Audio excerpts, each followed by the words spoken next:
జొన్న బరుగులతో లడ్డు. అవును, జొన్న బరుగులతో లడ్డు.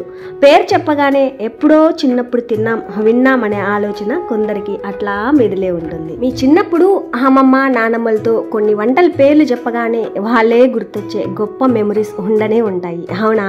నాకైతే చాలా ఉన్నాయి, కానీ అందులో ఈ లడ్డు ఒకటి. అమ్మమ్మతో అటుపోయి ఇటుపోయి బాగా తిన్న లడ్లు కూడా ఇవేనండి. మా స్కూల్ ముందు ఎక్కువగా అమ్మిన లడ్లు కూడా ఇవే. మరి మీకు? సరే, దానికోసం ముందుగా జొన్నలు తీసుకోవాలి. చూడండి, ఇక్కడ నేను చూపిస్తున్నాను కదా, ఈ గ్లాస్ కొలత ప్రకారం 2.5 గ్లాస్ జొన్నలు తీసుకుంటే ఒక 50 మీడియం సైజ్ జొన్న బొరుగుల లడ్లు అయితే అవుతాయి. ఒక్కొక్కసారి తీసుకున్న జొన్నలు మొత్తం బొరుగుల్లా పేలకపోవచ్చు. దాని ప్రకారము 1-2 లడ్లు ఎక్కువ అవ్వచ్చు లేదా తక్కువ అవ్వచ్చు. నాకు చూపించిన గ్లాస్ తో ఒక 2.5 గ్లాస్ జొన్నలు అయితే తీసుకున్నాను. ఈ జొన్నల్లో రాళ్ళు చెత్త చెదారం ఏదైనా ఉన్నా తీసేసుకోవాలి. ఆ తర్వాత స్టవ్ మీద గిన్నెలో నీళ్లు వేసి ఈ విధంగా జొన్నలు వేసుకోవాలి. మీడియం ఫ్లేమ్ లో ఒక 5 నిమిషాలు ఉడికించుకోవాలి. మరీ ఎక్కువసేపు ఉడికించాల్సిన అవసరం లేదు. అంటే నీళ్లు బాగా వేడెక్కిన తర్వాత ఒక 5 నిమిషాలు ఉడికించుకుంటే చాలు. ఇక్కడ గుర్తుంచుకోవాల్సింది కూడా ఇదే, ఎక్కువసేపు ఉడికించకుండా చూడండి, నీళ్ళు ఈ విధంగా బాగా ఉడుకుతున్నప్పుడు ఒక 5 నిమిషాలు ఉడికించుకుంటే చాలు. ఆ విధంగా ఉడికిన జొన్నల్ని నీళ్ళు అనేది వంపేసి ఈ విధంగా కాటన్ క్లాత్ మీద వేసి తడి అనేది ఏమాత్రము లేకుండా ఆరబెట్టుకోవాలి. మరీ ఎక్కువసేపు ఆరిపోయేలా కాకుండా ఈ జొన్నలకి తడి లేకుండా ఆరబెట్టుకుంటే చాలు. ఫ్యాన్ కింద ఒక 5-10 నిమిషాలు ఉంచుకుంటే చాలు. చేత్తో పట్టుకొని చూస్తే తడి అనేది ఏమాత్రము తగలకుండా ఉండాలి. అప్పుడే ఈ జొన్నలు మొత్తం బాగా బొరుగుల్లాగా పేలుతాయి. ఆ తర్వాత కడాయి అనేది బాగా హీట్ ఎక్కిన తర్వాత ఈ జొన్నలు మరీ ఎక్కువ వేయకూడదు, ఒక గుప్పెడు దాకా వేసుకుంటే చాలు.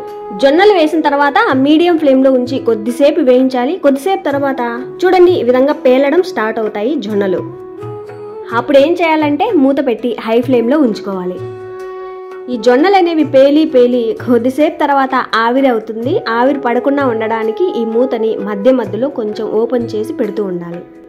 ఓపెన్ చేయమన్నారు కదా అని మొత్తం ఓపెన్ చేశారంటే జొన్నలు పేలి ఆ బొరుగులు మొత్తం బయట పడిపోతాయి. అలా కాదు, సైడ్లో కొంచెం మాత్రమే ఓపెన్ చేయాలి, మళ్ళీ క్లోజ్ చేసేయాలి.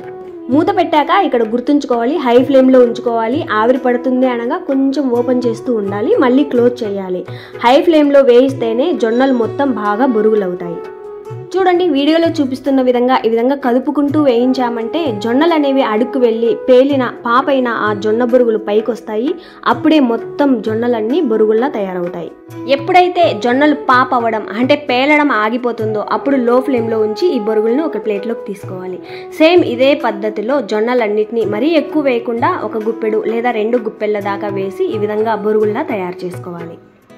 ఫస్ట్ ఒక గుప్పెడు జొన్నలతో చేశారంటే అర్థమైపోతుంది ఎలా చేయాలి అన్నది. తర్వాత ఈజీగా చేసేసుకోవచ్చు. చూడండి, ఈ విధంగా చేశామంటే పేలని జొన్నలు ఏవైతే ఉన్నాయో అవి అడుక్కు వెళ్ళిపోతాయి. పాపైనవి బాగా పేలిన జొన్న బొరుగులు ఏవైతే ఉంటాయో అవి పైకి వస్తాయి. పేలని ఇలాంటి జొన్నలు ఏవైతే ఉన్నాయో ఇవి మరీ ఎక్కువ ఉంటే కొన్ని పక్కకు తీసేసుకోవచ్చు, మొత్తం వేయకుండా. లేదా కొంచెమే ఉన్నాయి అనిపిస్తే ఈ బొరుగుల్లో వేసేయండి, లడ్డు చేసుకోవచ్చు, ఏం కాదు. సరే, ఆ తర్వాత ఈ బొరుగులు అనేవి కొలత తీసుకోవాలి. ఈ గ్లాస్తో 9 గ్లాసుల బొరుగులు అయితే అయ్యాయి. ఇదే గ్లాస్తో 2.5 గ్లాస్ జొన్నలు తీసుకుంటే. ఇక్కడ ఈ బొరుగులు కొలత తీసుకోవాలి, ఎందుకంటే పాకం పట్టడానికి బెల్లం తీసుకోవాలి కాబట్టి. అదే గ్లాస్తో 2 గ్లాసుల బెల్లం తురుము అయితే వేసుకున్నాను. 9 గ్లాసుల బొరుగులకి 2 గ్లాసుల బెల్లం అనేది పర్ఫెక్ట్గా సరిపోయింది. స్వీట్ ఎక్కువ లేదు, తక్కువ లేదు. ఇంకా కొంచెం స్వీట్ అనేది ఎక్కువ కావాలనుకుంటే ఇంకొంచెం దాకైనా వేసుకోవచ్చు, మరీ ఎక్కువ వేసుకోకుండా ఒక 1/4 గ్లాస్ బెల్లం వేసుకుంటే చాలు, ఎక్కువగా కావాలనుకుంటే. సరే, తగినంత బెల్లం వేశాక ఒక 1/4 గ్లాస్ అంటే హాఫ్ గ్లాస్ కంటే కొంచెం తక్కువగా నీళ్లు వేసి ఈ బెల్లం అంతా బాగా కరగనివ్వాలి. ఈ బెల్లంతో నేను ఆల్రెడీ స్వీట్ చేశాను. ఇందులో చెత్త చెదారం రాళ్ళు అలాంటిది ఏమీ కూడా లేదు.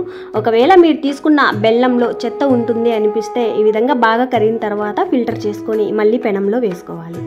బెల్లం బాగా కరిగిన తర్వాత ఈ విధంగా గరిటెతో కదుపుతున్నప్పుడే అడుగున రాళ్ళు ఇలాంటిది ఏదన్నా ఉంది అనిపిస్తే ఘర్ ఘర్ అనే సౌండ్ అయితే వస్తుంది.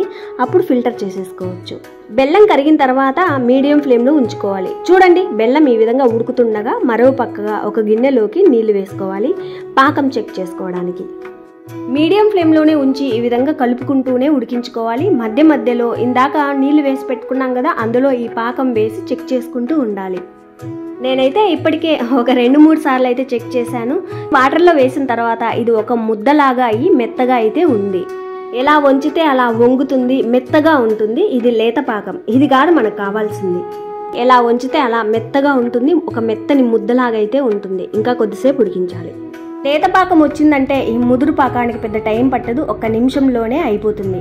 ఇంకొద్దిసేపు మీడియం ఫ్లేమ్లోనే ఉడికించగా మళ్ళీ వాటర్లో వేసి చెక్ చేస్తే చూడండి ఈ విధంగా గట్టిగా అయితే ఉంది అంటే ఇది ముదురు పాకం, టంగ్ పాకం అనమాట. టంగ్ పాకం అంటే ఇది స్టీల్ గిన్నె కదా, అందులో వేసామంటే ఈ ముద్ద టంగ్ అని సౌండ్ వస్తుంది, అంటే ఇది ముదురు పాకం అని.